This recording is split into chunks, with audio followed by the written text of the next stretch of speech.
Hello everyone दिनैनि बे गोदान मोनसे भिडिअनि गेजेरजों नोंथांमोनखौ गासैखौबो बरायहरबाय। स' लोगोफोर ओरैनोथ' नोंथांमोना भिडिअनि टाइटेल आरो थाम्बनेलफोरावथ' नायनानै एसेब्लाबो हमनो हाखादों जानांगौ दे लोगोफोर। स' दिनै आं मानि सायाव भिडिअखौ लानानै फैदों लोगोफोर, दायो आं नोंथांमोननि सेराव लानानै फैदों मोनसे गोदानै अफिसियेल बड' मिउजिक भिडिअनि सायावहाय आपडेट लानानै लोगोफोर। जाय मिउजिक भिडिअनि टाइटेल आरो थाम्बनेलनि मुङानो जादों साया माया नुयो। लोगोफोर बे मिउजिक भिडिअआवनो जों गाहायै फाव खालामनायखौ नुनो मोन्दों फुजि बसुमतारी, लिंसार बसुमतारी, नेरसोन, उत्तम आरो लोगोसे गोबांथार फाव खालामगिरिफ्रा बे मिउजिक भिडिअआव फावखौ खालामबावदों लोगोफोर। स' लोगोफोर बे मिउजिक भिडिअआ आरो जांख्रिथायनि थैसाम पार्ट 2 बर' सावथुननि मिउजिक भिडिअ सोदो लोगोफोर।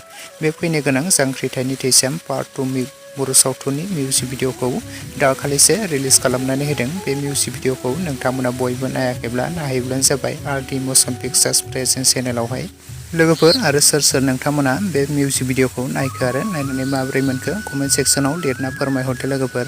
स' लोगोफोर आरो नोंथांमोना बे फैनो गोनां जांख्रिथायनि थैसाम पार्ट 2 बर' सावथुनखौ सोर सोर दानिफ्रायनो नायनो थाखाय एक्साइटेड जाखाबाय कमेन्ट सेक्सननि गेजेरजों थाबैनो लिरना फोरमायहरदो लोगोफोर। आरो नोंथांमोना बे फैनो गोनां गोदानै आबुं बर' सावथुनखौ माबोरै जागोन बायदि मोन्दों कमेन्ट सेक्सनाव लिरना फोरमायहरोब्लानो जाबाय लोगोफोर। स' लोगोफोर लोगोसेनो दिनैनि सर्ट आपडेट भिडिअ बेखिनियावनो and thank you for watching. Next video थाबैनो लोगो मोनफिनगोन लोगोफोर।